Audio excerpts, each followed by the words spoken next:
couple just quick shots from practice. I think one, the energy was really good out there today. I thought the guys came with an intent to work. There was, I think you find out kind of who's really ready from a conditioning standpoint that first day, and some guys that still need some work. And that's our job then moving forward to make sure that we're getting ourselves in position. It was definitely warm. So you gotta battle the elements. But like I told the team, in a month, we're going to be playing Rice with a 2:30 kickoff, and we're going to have to get used to playing, for 3.5 hours in that heat. And so there's a reason and a purpose for why early in camp we are going out in the afternoon to get ourselves acclimated to that. I thought just some first snapshots. I thought the pass game was really good today. I thought Quinn played really, really well. One of the better practices he's had since I've been here. I thought Malik and Arch both took strides from spring to training camp, which was really encouraging. I was proud of the work they did. But I also thought one of the emphasis, which we've been talking about, was turnovers. And not that interceptions occurred today, but I thought the defense did a really good job of getting the ball punched out especially after completions or runs. And so all in all, like I say, the first day is a little bit difficult to evaluate because we're in helmets and you can't really get a gauge from a physicality standpoint of where everybody's at. But the intent felt right. The focus, the communication was really good. And again, I thought the pass game was good, which you'd like it to be on days like today when you're not in full pads. Coach, when you say a quarterback like Quinn, a veteran quarterback has a good practice, what does that mean for a veteran guy? Well, I just think the ball was coming out timely. When we got a little off schedule, he moved really well in the pocket and kept his vision up downfield, was able to make throws kind of off platform on the move, which is something that we've really been working on in the offseason coming off of last year. And when things weren't there, he was finding completions. He was finding checkdowns. So inevitably, it was just a clean practice for him. There weren't forced throws. He wasn't throwing into coverage. He didn't get stuck holding the ball because he didn't know where to go with it. It just felt like he operated at a high level.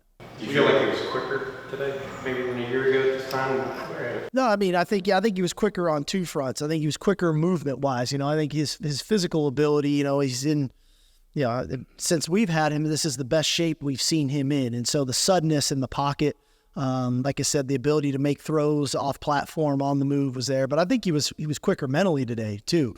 I would argue probably the quickest I've seen him mentally. The decision-making was very clean for him today. When you're looking at that linebacker spot by Jalen, what are you looking for at that competition? And also, what are you looking for from Jalen to help the player alongside him? Yeah, I mean, at that position, we ask kind of a lot of that spot. You got to remember, that was Demo a year ago, right? A very versatile player, a guy who could, play the run, could defend the pass really well, and we ask a lot of him at that spot. Has to be a good blitzer, again, can move to the edge and come off the edge and things of that nature. So we're looking for versatility, but we're also looking for consistency, right? Are you doing what you're supposed to do when you're asked to do it in a variety of ways, right, to go along with the versatility? So, that one's hard to gauge off the naked eye in practice when there's a lot of moving parts. We'll look at the tape, but it felt like David Benda had a good practice there. It felt like Mo Blackwell, Anthony Hill, all those guys. It felt good, but again, I may go turn on the tape and we could have a bunch of busts. I don't know. I got to figure that out. And so, but just the feel of it, it felt right. We weren't cutting guys loose. We weren't just out of our zone and doing things of that nature. So that was a positive. Do you have a favorite line of trash talk from VY today? VY today. No, the best one was, there was the last portion of practice, we actually went inside and he was getting on the guys. He said, "Coach, he's not running." And he was pointing out the numbers that weren't running off the field to get into the bubble. So I've wondered, I want to go back and look at some old tape to see if VY was always running into the bubble when they transitioned. So we'll see. We'll see. Speaking of running, how did your running backs look today? Yeah, we were split fielding it. So I saw a lot of Jonathan Brooks today. I think I told him right near the end of practice that he had a really good practice today. I thought Keelan was very effective in practice today. And then I saw, I had kind of the ones and the threes a lot there. So, definitely some growing pains for Trey Wisner, first practice of college football. But you see flashes of what made him such a good high school player. He is a versatile guy. He's got one-cut ability and can get vertical with speed. But the nuances of the position and the scheme, that's going to take some time. What do you think of Mayor just moving around with the brace? Look fine. Look normal. They look like the player that we recruited, which is exciting. And I told him that today too as well. I thought he looked good, and I thought the receivers performed well today on our field. I got to look at the tape from the other field. Steve, you talk about Rail at field side corner and specificity kind of sports a little bit. Yeah, I mean it's good. It's a great competition in the secondary. That's why I mentioned it yesterday when I got asked. What position groups are you intrigued to watch? The secondary is one because we have a lot of good players. We got a lot of good corners, and Ryan, obviously started all year and is a good player. Terrence Brooks had a great offseason, and I think had a good practice. Again, I got to look at the tape, but the addition of Gavin Holmes, the addition of a Malik Muhammad, Xavier Bryce, year 2, playing the position of what he can do. The versatility of Ajade Barron, what he can do. So there's a lot of quality players. Again, there's more to the position than just covering. There's communication, there's tackling, there's all those things. But I think we're off to a pretty good start. I gotta go look at the tape. I noticed Warren Roberson today, which was encouraging as well. Do you hear Ryan Watt's voice? Is he developing into the leader back there? Or? I don't. Everybody's got their strengths, right? And I don't know if his voice is necessarily his strength. I think his style of play is his strength. I think you hear him more with his play than necessarily his voice. But he is an impactful guy, and he's long and he's difficult. When he plays really confident at the line of scrimmage, he can be a problem for receivers because of his length and then his ability to run downfield, and then his presence in the run game because of his size into the boundary. So, hopefully we can get a better version of Ryan Watts, right? It's like every player on our team, our expectation is, change is inevitable. You either get better or you get worse. And our goal is that we're pushing Ryan to a space to where maybe he didn't even think he could go at the position. And if he does that, we're a better team. And is that coming up with interceptions, or what does that look like for him? It's a lot of things. A lot of times into that boundary, when you can eliminate that single receiver, now you can start to borrow that boundary safety to do some more coverage things to the field. A lot of times it's his run fit, his run ability. A lot of times it's ability to blitz. We're a big pressure team that way, and he can be impactful on that front to go along with creating interceptions. And sometimes because of his length, some of those interceptions may come off of tip balls that he causes because he can reach those balls and get those things tipped. So there's a lot to his game that I think is still out there for him, and the more confident he gets building off of last year, I think we can see more of those types of things come to life. Talk about the way that C.J. Baxter's put together, and he doesn't look like a freshman. No, I think C.J. really benefited from being an early enrollee and getting here in January. I think he really bought into the winter conditioning program, the summer conditioning program, the lifting program, and then eating and getting his body in a place to where, I think he's shade under 220 pounds, but he's put together really well. And he doesn't look heavy to me. He still runs very fluid. He runs confidently.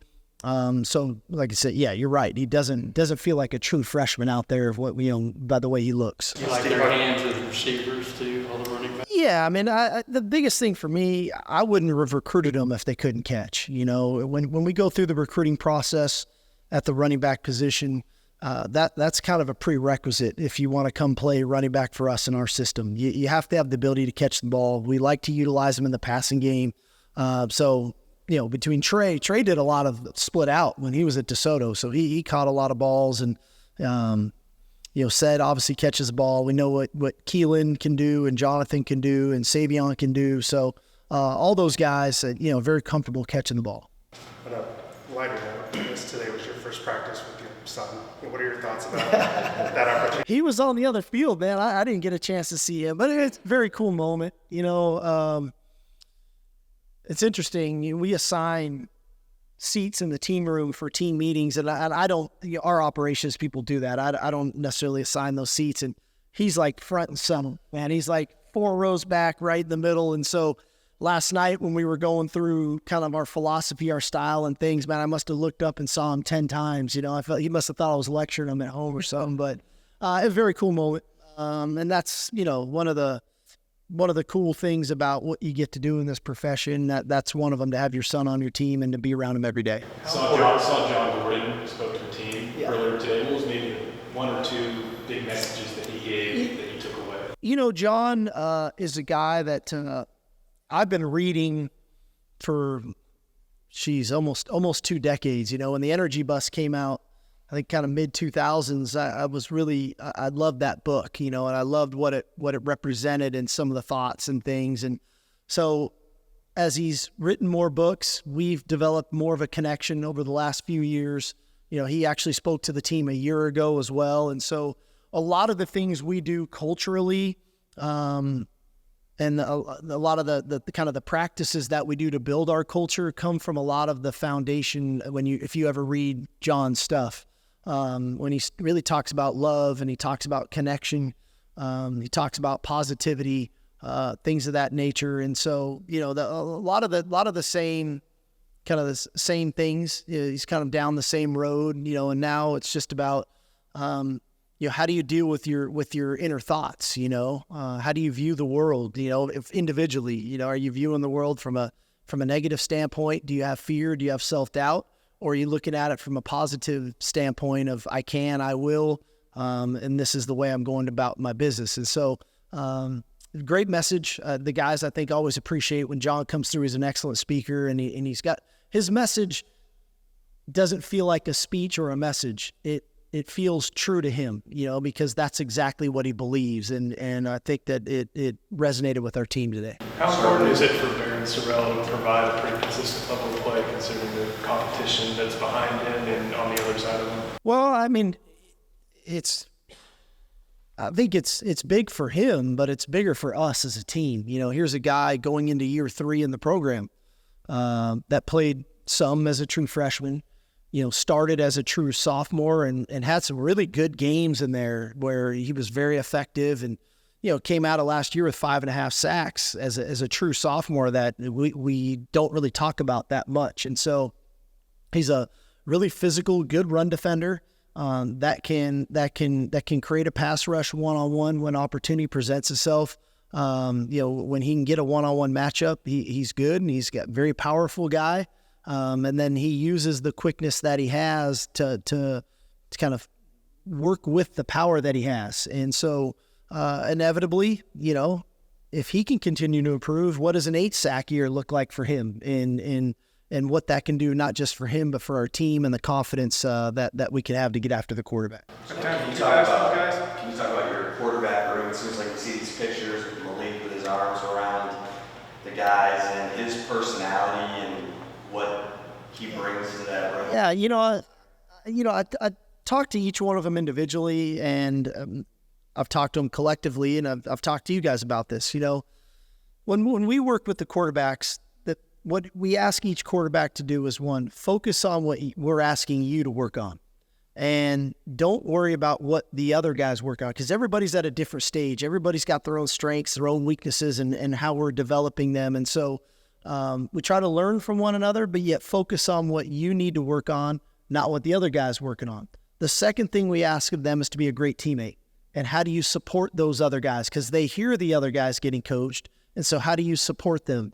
And the best quarterback rooms I've been in, there's been great rapport, whether it's the starter, the backup, the 3rd-string guy, maybe the 4th-string guy who's probably not going to get in, but he's got a great feel and rapport with the guys in the room, and Charles has that too, And so I think when they go through the process of this and they appreciate how hard each guy's working, and when they see a guy make the improvement on something that he's working on and they're building each other up, then you see those types of pictures, and you don't feel like guys are like this.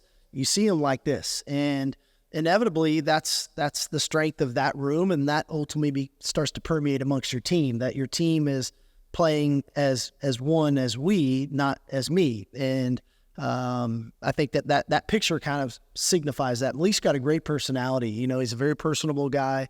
The guys really enjoy him. I think he's brought out a lot of personality in Quinn. Arch has a great personality as well. And so I think the guys have a lot of fun working together, and that's kind of what it's all about. You like Quinn's new haircut? Sure. I didn't mind the mullet, but I also know what perception is.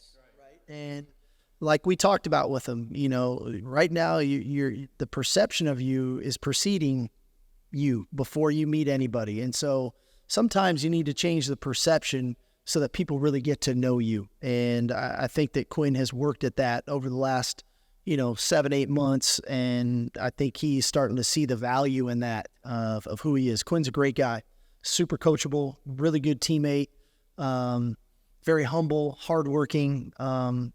He cares for the people around him. And I don't know if everybody knew that about him a year ago, but now I think people are starting to understand that about him. Are you going to juggle morning and afternoon practices? Or how you... We'll bounce around pretty good. So we'll go in the afternoon tomorrow again, and then Friday and Saturday we'll actually practice at night, and then we'll come back and we'll practice Monday morning. So we'll start to move around a little bit, but we do need to get in these afternoons. We need to get these afternoons in the books because when school starts here on the 21st, we'll be exclusively in the morning.